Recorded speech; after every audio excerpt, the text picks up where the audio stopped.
picture this, right? It is November 1970, and you are sitting in this really busy welfare office in Los Angeles. Just a typical chaotic waiting room. Exactly. And a mother walks in, and trailing just behind her is a little girl. Now, at first glance, if you saw her, you might guess she's, I don't know, maybe 6, 7 years old, tops. Right, because of her size. Yeah, her size. And she has this highly unusual, really hesitant posture. She's walking with her hands held up in front of her, almost like paws. Oh, wow. But here's the detail that just completely shatters that initial impression. That girl is not a young child. She's actually 13 and a half years old. I mean, a moment like that, it instantly rewrites our entire understanding of human development. Because when you encounter a 13-year-old in that specific physical and cognitive state, it just completely shatters all those assumptions we have about nature, nurture, and, well, what the human brain actually requires to just function. Yeah, and that's why today, you and I are going on a mission to understand the life of that exact girl. The world would eventually come to know her by the pseudonym Genie. Right, to protect her identity. Right. So for this deep dive, we are pulling from a whole stack of historical medical records, linguistic case studies from the 1970s, retrospective ethical reviews, all to really trace her journey. We want to understand how she survived a childhood of just truly unimaginable darkness and isolation. And how she eventually became the center of one of the most famous and, frankly, highly controversial scientific studies of the 20th century. Exactly. It's a profound and sometimes really uncomfortable look into the actual mechanics of cognitive development. You know, we're going to explore how our brains acquire language, what happens when they are starved of that input, and this is a big one where the ethical boundaries of scientific research actually lie when you're dealing with a deeply vulnerable human being. So, okay, let's unpack this. Because to comprehend how a 13-year-old can possibly be mistaken for a toddler, we have to rewind. Like, we can't just look at the welfare office. No, you have to go way back. We have to look at the tragic environment she was born into, starting with the really deep psychological fractures of her parents. Yeah, you really cannot separate Jeannie's condition from the severe psychological state of her father. I mean, his own childhood was incredibly troubled. How so? Well, he grew up largely in orphanages up in the Pacific Northwest. His mother, who actually ran a brothel, rarely saw him, and she actually gave him a feminine first name. Wait, really? Yeah, which, as you can imagine, led to him facing constant, severe bullying as a kid. And this just brewed this deep, festering resentment toward his mother that eventually morphed into really severe anger issues and a desperate need for control later in his life. And that need for control pretty much dictated his entire adult life, Oh, right? absolutely. Because when he finally changed his name to something traditionally masculine, his mother suddenly started paying attention to him. Right, she suddenly showed interest. And because he had been starved of that affection for so long, he became utterly fixated on her. Like, every other relationship in his life became completely secondary to this obsession with his mom. Including his own marriage. Exactly. His marriage to Jeannie's mother, who was a highly passive woman. Yeah. And she suffered from severe degenerative vision problems due to an old neurological injury. She was practically blind. Yeah, nearly blind, which made her entirely dependent on this husband who, by all accounts, was becoming increasingly volatile and abusive. And it created an environment of just absolute isolation. I mean, he did not want children. He found them too noisy. Too noisy. Yeah, and noise violated his need for a strictly controlled environment, yet they ended up having 4 kids. Wow. Tragically, the first 2 died very early in infancy.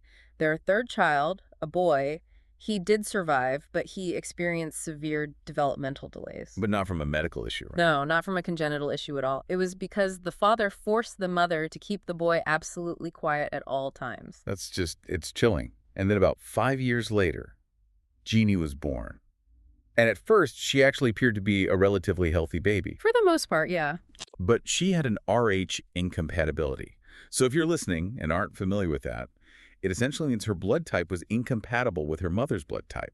Her mother's immune system was essentially treating the baby's red blood cells as foreign invaders. Right, which is very dangerous. So she required an immediate blood transfusion right after birth to prevent brain damage, which thankfully was successful. It was, but then later she was also diagnosed with a congenital hip dislocation. And to treat that hip, doctors put her in a highly restrictive splint for months. And that splint is essentially the mechanical catalyst for the tragedy that followed, isn't it? It really is. Because she was immobilized in the split, she naturally missed the typical biological milestones, for crawling and pulling herself up. So she was late to start walking. Exactly. And her father, who had absolutely zero medical understanding and was already deeply, deeply paranoid, he looked at this purely mechanical physical delay and just convinced himself that she was permanently intellectually broken. He labeled her profoundly disabled. And then the final tether to reality just snaps.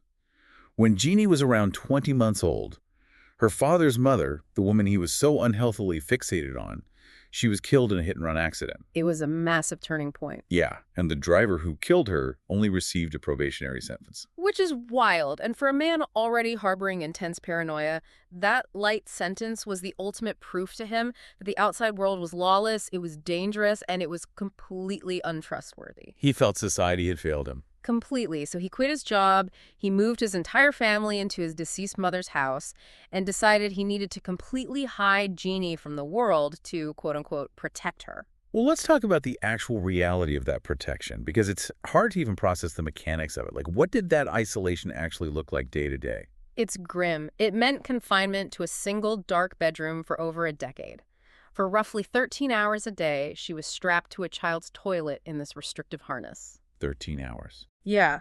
And at night, she was zipped into a sleeping bag and bound inside a crib that was covered with a metal screen. She literally couldn't move her arms or her legs. Oh, my God. And her diet consisted entirely of liquids and baby food, just spooned into her mouth as fast as possible. But from a developmental perspective, the most devastating deprivation wasn't even just the physical confinement. No. It was the absolute blockade of human culture and language.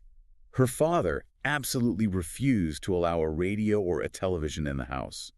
And if Genie's mother or brother spoke anywhere near her, he would viciously beat them. He enforced a total, absolute silence. Ah. He wouldn't even use words to communicate with his own daughter. If she made any noise at all, he would beat her with a wooden plank. It's just horrific. And to keep her quiet, he would literally bare his teeth, growl, and bark at her like an angry dog. He even grew his fingernails out specifically so he could scratch her if she disobeyed. Wait, he communicated with his isolated child by barking and scratching. I mean, that's not just neglect. That is actively stripping away her humanity. Think of a child's brain like a dense forest with thousands of potential pathways. Every time you hear a word or see a smile or get a hug, one of those paths gets paved and strengthened. Right, synaptic pruning. Exactly. If a path is never used, the brain eventually just bulldozes it to save energy for other things. Genie's father essentially bulldozed every single pathway for human connection before she was even old enough to walk. That forest pathways metaphor is exactly what was happening neurologically. Psychologically, what we see here is the ultimate mechanism of self-preservation. In that environment, Genie quickly learned to suppress all vocalizations and all outward emotional expressions. That's to survive. Exactly. It wasn't a conscious choice at all. It was a biological imperative.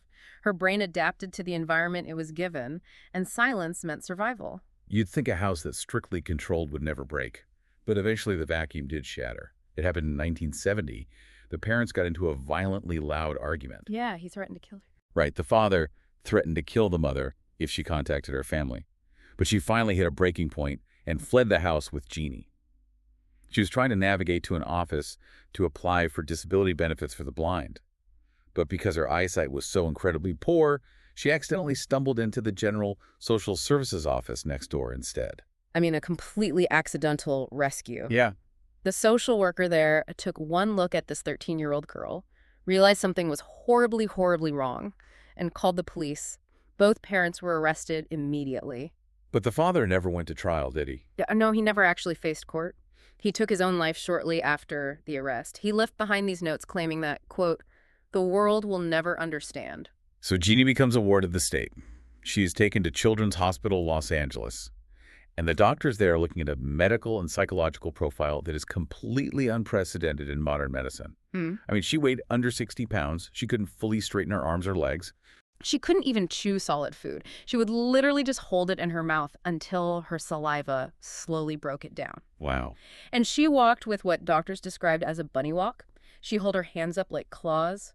You see, walking isn't just about leg muscles. It requires proprioception, which is the ability to integrate what your eyes see with what your body I feels. hope that makes sense. Because she was completely deprived of a normal toddlerhood of crawling and physically exploring her environment, her brain couldn't integrate that visual and tactile information. Plus, she possessed zero language skills, and initially she showed absolutely no emotional attachment to anyone, not even her mother. Right.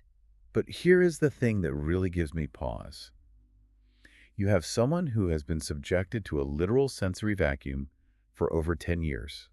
And then suddenly, the entire chaotic outside world is rushing in. Fluorescent lights, doctors talking, doors slamming everywhere. It's intense for anyone. Exactly. How did she not just shut down entirely? I mean, if you've been in a vacuum, wouldn't that sensory overload just cause complete psychological withdrawal? Well, what's fascinating here is that she exhibited the exact opposite reaction. Doctors noticed an intense, undeniable curiosity in her. Really? Yeah. If you look at children born with innate developmental conditions, like certain forms of autism, they might retreat from overwhelming environmental stimuli to protect themselves. But Jeannie displayed this desperate eagerness for the environment. She wanted it. Yes, she was obsessed with new sounds, constantly searching the room for where they were coming from. She loved colorful plastic objects, especially these little beach pails. It proved a crucial point. Her mind was desperately hungry for connection and stimulation, even though she completely lacked the neurological tools to express it. You know, you'd think the hospital would just be a place of quiet recovery, but her arrival actually triggered a completely different kind of chaos. Because in 1970, the scientific community was in the middle of a vicious, raging debate about human language. And suddenly, Genie was the ultimate prize evidence. Oh, the timing was incredible. At that exact moment, the field of linguistics was split right down the middle. On one side, you had Noam Chomsky. Very famous name. Right. He was arguing that language is an innate human faculty, that our brains come pre-wired with a sort of language acquisition device. Basically, we are born ready to understand grammar. Okay. And the other side? On the other side, you had Lenneberg, who hypothesized what we call the critical period. He argued that while the capacity might be innate, there is a strict biological window for a human to learn a first language.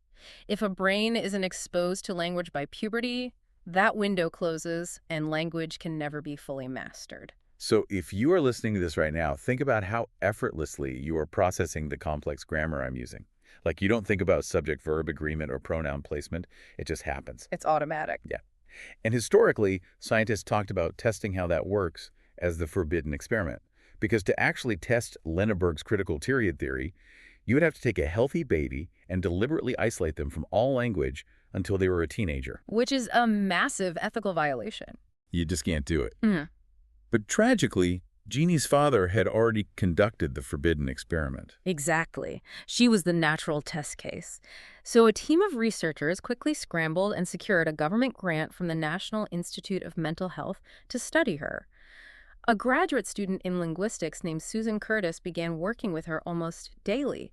And initially, the linguistic progress Jeannie made was absolutely astonishing. She was soaking up vocabulary. Like, she rapidly built this massive bank of words, proving she could conceptually categorize objects perfectly well.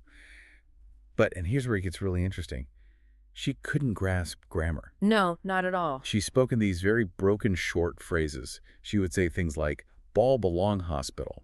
She constantly confused pronouns, saying you when she meant me. And to understand the mechanics of why that was happening, we have to look at the neurolinguistic brain tests the researchers ran on her. Specifically, they used what's called dichotic listening tests. Walk us through how that test actually works in practice, because it's pretty wild. Yeah, so a dichotic listening test involves putting headphones on the subject and playing different sounds into each ear simultaneously. So your left ear might hear the word cat, while your right ear hears the word dog. Researchers then measure which word the subject processes and repeats back. Okay. In most right-handed people, the word played into the right ear is processed faster. That is because the right ear sends information directly across to the left hemisphere of the brain, which is where the language centers are typically located. But when they ran this test on Genie, it didn't work that way, did it? Not at all. The results were staggering. Jeannie's brain was severely right hemisphere dominant. Think about it. The only tiny bits of stimulation she received in that dark room were visual and tactile. Touching the sides of her crib, looking at a piece of plastic. Right. Those are right hemisphere functions. So her right hemisphere overcompensated and became highly developed. It made her incredible at spatial awareness and nonverbal communication. But because her left hemisphere received zero language input during her entire childhood, it essentially remained dormant. It was unspecialized. Think of it like building a house, right? Learning vocabulary is like collecting thousands of individual bricks. You can gather as many bricks as you want, but grammar, the rules of syntax, is the mortar. I love that analogy. Yeah, you can stack the bricks next to each other all day, but without the mortar, you just can't build a cohesive, complex structure. Genie had all the bricks, but because of her isolation, her brain's biological window to manufacture the mortar had permanently closed. That is a perfect way to conceptualize the underlying mechanism. And the implications for neurology were profound. It strongly suggested that language acquisition and general cognition are actually separate functions in the brain. Yeah, Genie proved you can be highly intelligent and intensely curious, but if you miss that critical biological window to learn grammar early in life, the specific neurological pathways required to master syntax simply shut down. And because she was so crucial to these massive neurological discoveries, the intense focus on her brain inevitably bled into her personal life. The lines between scientific observation and her daily care started getting incredibly blurry. Well, yeah, she couldn't stay in the hospital forever. She was eventually moved into a foster home with her special education teacher, Jean Butler. Okay, how did that go? Well, Butler claimed Jeannie was making great strides there, but the dynamic quickly deteriorated. Butler became highly combative with the research team. She started restricting their access to Jeannie, accusing the scientists of overworking the girl for their own fame. Which, I mean, might have been a valid concern. Right, but ultimately, the state rejected Butler's foster application. Which left Genie without a home once again. So, David Rigler, who was the lead psychologist on the government grant studying Genie, and his wife Marilyn stepped in. They took Genie into their own home, initially thinking it would just be a temporary arrangement. But she ended up living with them for 4 years. 4 years. And by most accounts, she really thrived during those 4 years in the Rigler household. Marilyn Rigler taught her essential life skills. She learned how to iron clothes, how to prepare simple meals. Normal kid stuff. Exactly. And most importantly, she learned how to process her intense emotions. When she first arrived, she would physically self-harm when she got frustrated. Oh, that's so sad. But Marilyn taught her to direct that anger outward, to verbally or physically express her frustration at objects rather than hurting herself. She also learned sign language, and she started using drawings to communicate the complex thoughts. She didn't have the grammar to speak aloud. Her drawings were incredible. Yeah, she even started relating traumatic memories of her childhood. That's actually how the researchers finally figured out why she was so terrified of dogs.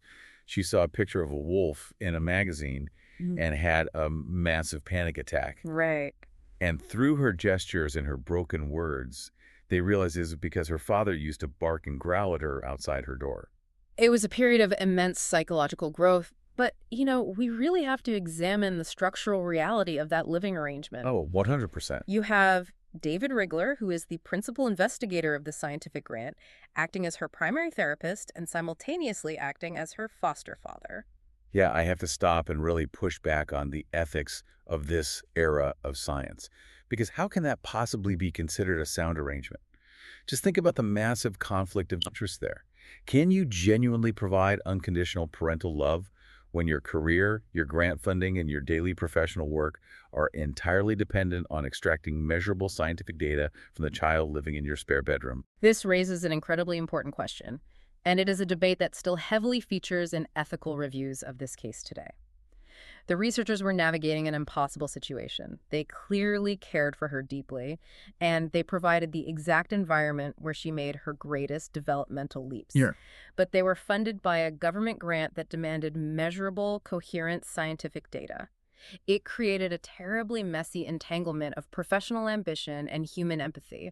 Like, if her language progress stalls, does she become less valuable to the grant? Right. You cannot easily separate the role of a loving parent from the role of an objective scientist mining for data. And we see exactly how fragile that messy entanglement was, because it eventually all unraveled. Yeah. And it unravels specifically because of the science. Yep. The National Institute of Mental Health eventually audited the research team's output.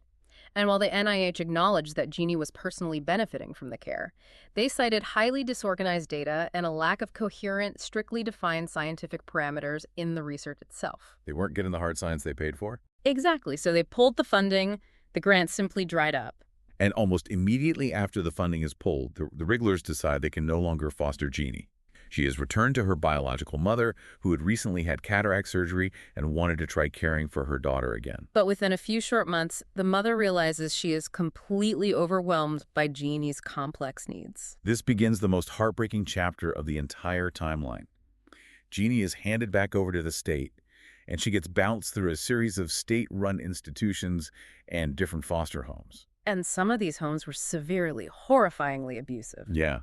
In one specific incident at a new foster home, Genie vomited, and the caretakers punished her so severely for it and threatened her that she would never see her mother again if she did it, that it triggered a massive psychological response. It's awful. Think about the mechanism of trauma here.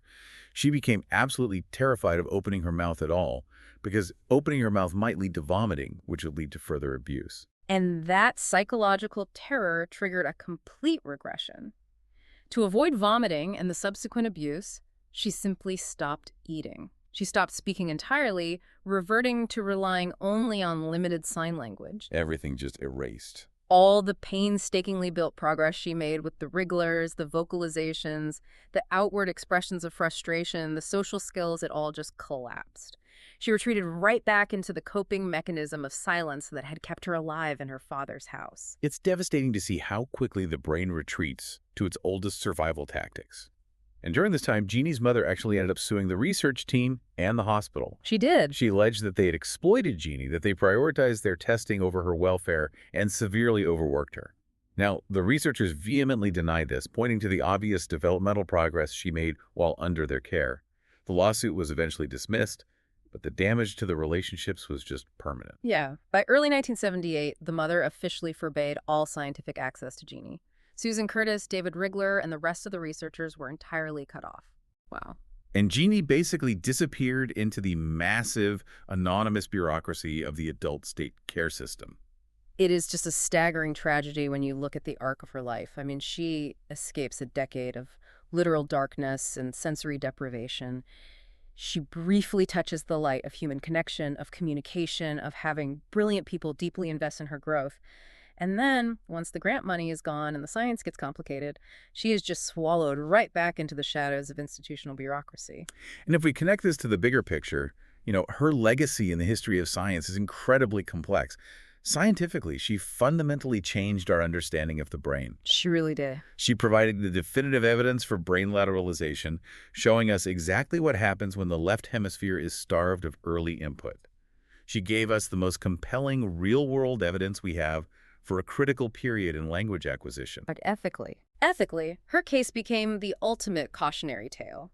It forced the scientific community to implement strict boundaries regarding the study of vulnerable human beings, and it highlighted the severe dangers of dual relationships in therapy and research. As someone who loves to learn, it is so easy to read about historical case studies and just view them as fascinating data points. You read the textbook chapter on linguistics, you learn the terms like critical period and dichotic listening, and you move on. Right, it's just history. But Genie's story forces you to look at the severe human cost behind that data. She wasn't just a linguistic anomaly. She was a girl who loved classical piano music, who hoarded plastic beach pails because she found them beautiful, who learned to express her anger instead of hurting herself. She was a human being desperately trying to navigate a world she had been entirely hidden from, using a brain that had been systematically denied the tools to understand it. Which leaves me with this final thought for you to mull over. We so often define our humanity, our superiority as a species, by our ability to use complex language and syntax. It's what supposedly separates us from the rest of the animal kingdom. That's the classic definition, yeah. But then you look at Genie. Here is someone who never mastered syntax, who couldn't build that grammatical house. Yet she could express deep trauma, profound joy, and intense curiosity. She communicated through gestures, through drawings, through sheer force of will, long before she had the words. Doesn't that challenge our very definition of what it means to communicate? If language is just a structural tool, perhaps the truest measure of our humanity isn't our grammar at all, Perhaps it's our innate, unbreakable desire to connect with the outside world, even when the words aren't there.